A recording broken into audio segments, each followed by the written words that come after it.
విష్ణు పురాణము. గురువైన పరాశరుడు శిష్యుడైన మైత్రేయుడికి విష్ణు పురాణాన్ని ఇలా వివరిస్తున్నాడు.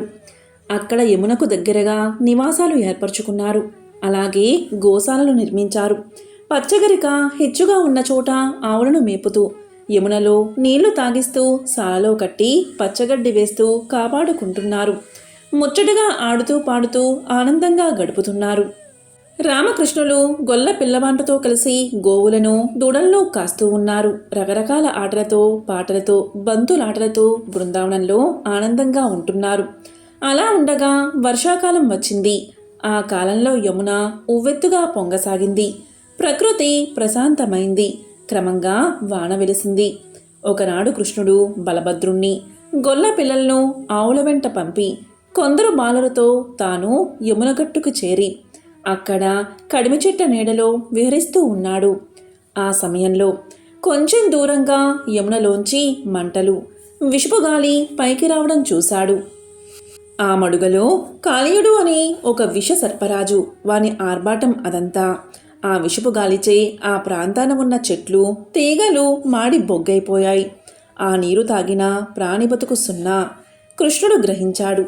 వీరిని ఇక్కడి నుంచి పంపించాలి అని అనుకున్నాడు. పక్కనున్న చెట్టు ఎక్కి దాని కొమ్మ మించి మడుగులోకి దూకి నీరు కలత పెట్టడం ఆరంభించాడు. ఆ ఎగసిన నీరు అగ్నిమంటలు రొప్పుతూ కింద మీద కలత పుట్టించింది. ఇదేమీ నీరు కింద మీదవుతుంది, ఏదో చప్పుడు. ఎవడో నా ప్రదేశంలో నిప్పు రువ్వుతున్నాడు అని కోపించి సేవకులతో కాంతలతో కాళీయుడు మీదకు వచ్చాడు. తోకతో వీపు చుట్టి కాలు చెయ్యి కదలకుండా బంధించి విషాగ్ని జ్వాలలు రుప్పుతూ కోరలతో కరుస్తూ బాలకృష్ణుణ్ణి బంధించాడు. అలాగే బాధించాడు. ఆ దశలో గట్టున చెట్టు కింద ఉన్న గోపాలురు భయపడి పరుగు పరుగున పోయి నంద యశోదులకు కృష్ణుడి స్థితి ఏడుస్తూ చెప్పారు. ఆ దుర్వార్త విని యశోదానందులు ఉలికి బెంగపడి గబగబా యమున తీరానికి వచ్చారు. వారిని అనుసరించి బలరాముడు, గోపబాలికలు, గొల్ల పెద్దలు ఆవురు బావురుమంటూ వచ్చారు. భయంకరమైన పాము పడగతో చుట్టుకుని ఉన్న బాలకృష్ణుణ్ణి చూసి యశోదానందులు చుట్టూ ఉన్నవారు ఏమీ చేయడానికి తోచక రోధించసాగారు. ఆ దశలో బలభద్రుడు వారిని ఓదార్చలేక కృష్ణుణ్ణి చూసి అన్నాడు, నీ మహిమ తెలియలేక తల్లిదండ్రులు చుట్టాలు విలపిస్తున్నారు. చూడు, ఎంతసేపా లీలా. కృష్ణ, భూలోకంలో ఉన్న దుష్టులను సంహరించి ధర్మవర్తనలను సంరక్షించడానికి అవతరించిన ఆదినారాయణువు. ఇక విజృంభించి ఆ పాము గర్వం అణచి బయటికి రా అన్న మాటలు విని ఆ చిన్ని తమ్ముడు చిరునవ్వుతో చూసి శరీరాన్ని పెంచాడు. పాముకట్లు పటపటమని పేలిపోయాయి. వెంటనే కృష్ణుడు కాళీయుని తల మీదకి ఎగిరి కాళ్లతో చిత్ర విచిత్ర గతులతో నాట్యం చేయడం ఆరంభించాడు. 2 చేతులతో 2 తలలు పట్టి నడిమి తలపై నిలిచి పాదగట్టనలతో పగిలేటట్లు తన్నాడు. తల పగిలి నెత్తురు కారుతూ బలహీనుడైన కాళీయుడు ఒకంత వెలితిగా పీనుగయ్యాడు. శక్తిహీనుడై అలా వంగి లొంగి ఉన్న భర్తను చూసి వాడిపోయిన మొహాలతో వాని భార్యలు నాగకాంతలు వచ్చి కృష్ణుడికి నమస్కరించి ఇలా అన్నారు, దేవా వాసుదేవా, దేవకీ నంద, సకలలోక రక్ష రక్ష. రక్షించు రక్షించు దేవా, లోకాలన్నీ ఆశ్రయించి ఉన్న నీ పాదాల బరువును అల్పబలుడైన ఈ నాగరాజు మోయగలడా? నీవు గజరాజువి. మా మగడు దోమ, మా మనవి మన్నించు, మా మగని తప్పు క్షమించు, మాకు పతిభిక్ష అనుగ్రహించు అని దీనస్వరంతో ప్రార్థించగా కరుణించి కృష్ణుడు కాళీయుని తోకను వదిలాడు. కిందకి అడుగు వేశాడు. అప్పుడు నెత్తురు కక్కుతూ ఉన్న నోటితో, చూచి చూడలేని కళ్ళతో, బొంగురుపోయిన గొంతుకతో కాళీయుడు అన్నాడు, పద్మదలాక్ష, ఆనాడు నీ ఆజ్ఞని తలదాల్చి సముద్రంలోంచి నా భార్యలతో సహా వచ్చి నేనిక్కడ ఉన్నాను. నా వల్ల కలిగిన తప్పేమీ కాగా మా జాతి పాపజాతి. నన్ను ఆ జాతిలో పుట్టించావు. మరి నేను ఆ జాతి ప్రవృత్తిని అనుసరించే కదా ప్రవర్తించేది. దానివల్ల తప్పేమీ. సరే, ఏదో అయింది. ఇక నేను ఏమి చెయ్యాలో ఆజ్ఞాపించు అన్నాడు. కాళీని మాటలకు కరుణించి కృష్ణుడు, నువ్వు ఇక ఎక్కడ ఉండక నీ వారందరినీ వెంట పెట్టుకుని సముద్రానికే పో. నీ పడగ మీద ఉన్న నా పాద చిహ్నాలు చూసి గరుడు నిన్ను ఏమీ బాధించడు అని అనగా కాళీయుడు తన వారందరినీ తనతో ఉంచుకుని మడుగు నుంచి బయటకు వెళ్ళిపోయి సముద్రానికి చేరి దానిలో ప్రవేశించాడు. తరువాత కృష్ణుడు మడుగు నుంచి వడలి గట్టుకు రాగా గోపికలు పరమానందంతో కరతాళ ధ్వనులు చేస్తూ కౌగిలించుకున్నారు. యశోదానందులు చేరదీసుకుని శిరసు మూర్కుని వీపు నిమిరి ముద్దు పెట్టుకుని ఆనందంగా కౌగిలించుకున్నాడు. అందరూ చిన్న కృష్ణుని సాహస కృత్యాన్ని ప్రస్తుతిస్తూ గోకులానికి వెళ్లారు. ఇలాగ రామకృష్ణులు గోపబాలుడితో కలిసి వింతల పనులతో వారిని వినోదింపచేస్తూ బాల్యచేష్టులుగా ప్రవర్తిస్తూ గోపాలకులై ఉన్నారు. ఒకనాడు గోపబాలుడితో కలిసి ఆలమందల వెంట వెళ్ళి ఒక తాటతోడికి చేరారు. పశువులను మేతకి విడిచి తాము తాటి చెట్టు కింద కూర్చున్నారు.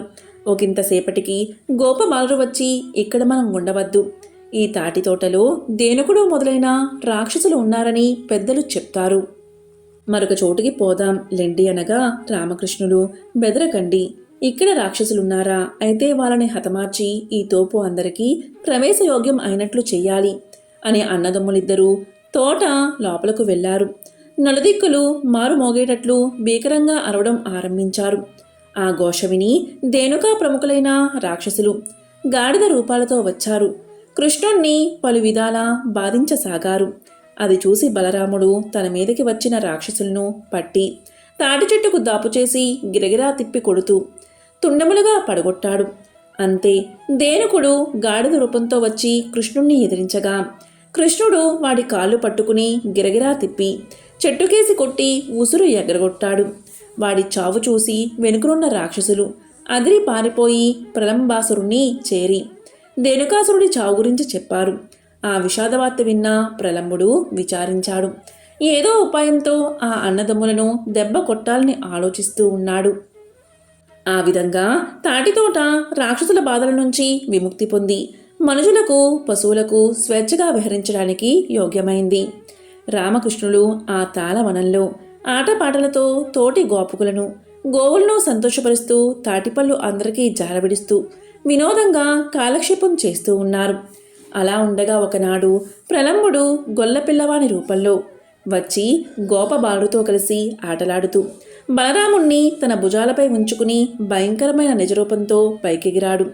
కాని బలభద్రుని మొయ్యలేక దబ్బున కిందకు దిగి పట్టబోయాడు. ఆ దశలో కృష్ణుడు కనుసంజ్ఞ చేయగా బలరాముడు ప్రలంబుని జుట్టు ఎడమచేత పట్టి 3 ఊపులూపి కింద పడగొట్టి కాలితో గుండె అదిమి పిడికడుతో తలపైద పొడిచాడు. ఆ పోట్లకు ప్రలంబుడు తలపగిలి నెత్తురు కక్కుకుంటూ చచ్చాడు. ఆ తీరున ప్రలంబుడు చావడం చూసి గోపబాలురు ఆనందంతో చిందులు తొక్కుతూ చప్పట్లు కొడుతూ బలభద్రుణ్ణి పొగిడారు.